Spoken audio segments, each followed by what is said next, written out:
जे आज Bhubaneswar lower Pym थे जो मिलित गो महासमारोह होर मूल कारण हूँ गोमाता को राष्ट्रमाता गोमाता को विश्वमाता सहित गो संरक्षण बिल को संविधान लागू करिया। आज ओडिशा जेहेतु गो सुरक्षा आईन को संविधान एपर्यंत कड़ाकड़ी भाव में पालन करा जायनि, नूतन गो सुरक्षा आईन 2024 को लागू करा जायनि कि आमको कष्ट हो सरकार दुई तेणु आपण माध्यम सरकार को विनम्र निवेदन रखी कि जो संविधान जेतिक सदस्य ओडिशा विधानसभा आसी सदस्य निर्वाचित होती समस्ते मोहन सरकार जो गो संरक्षण आईन 2024 लागू कर समस्ते स्वागत करवा और तुरंत गो संरक्षण आईन को संविधान रे पालित प्रेरित करागले लागू करागले ओडिशा रे गो समस्यार 90% समाधान हो पार तार ता सहित आम समस्ते प्रत्येक गाँव में गो महात्मा को गोमय गोमूत्र को घरे घरे प्रत्येक हिंदू सचेतन हिंदू जाना दरकार गोमाता आवश्यकता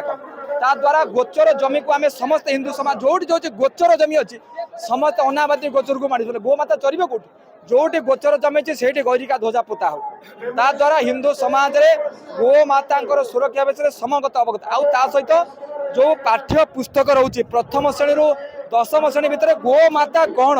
मनीष समाज रे गोमाता आवश्यकता कौन प्रत्येक पिला माने मध्य विद्यालय रे गोमाता कथा पढ़ तो बाल्य जीवन में गो महात्मा विषय जापर देखु आम समस्त पाश्चात्य शिक्षा ग्रहण कले आम नववर्ष जानी जन्मदिन केमी जानी पारे आम भैलेटाइन डे पालन कले आम तो संस्कृति को भूली गले माँ को माँ बा संस्कृति तेणु जिते दिन पर्यंत आम आम निजर संस्कृति को घरे घरे प्रचार न करवा एमती हिंदू समाज अवक्षय हिंदू जो कंसा माँ को ठेली देखो ये हूँ अज्ञानता आम भितर भूल आमर आम सचेतन गाँ गाँव सचेतन करूँ लोक मैंने बुझी पारती गो महात्मा कौन गोमाता मनीष जीवन आवश्यकता कौन जो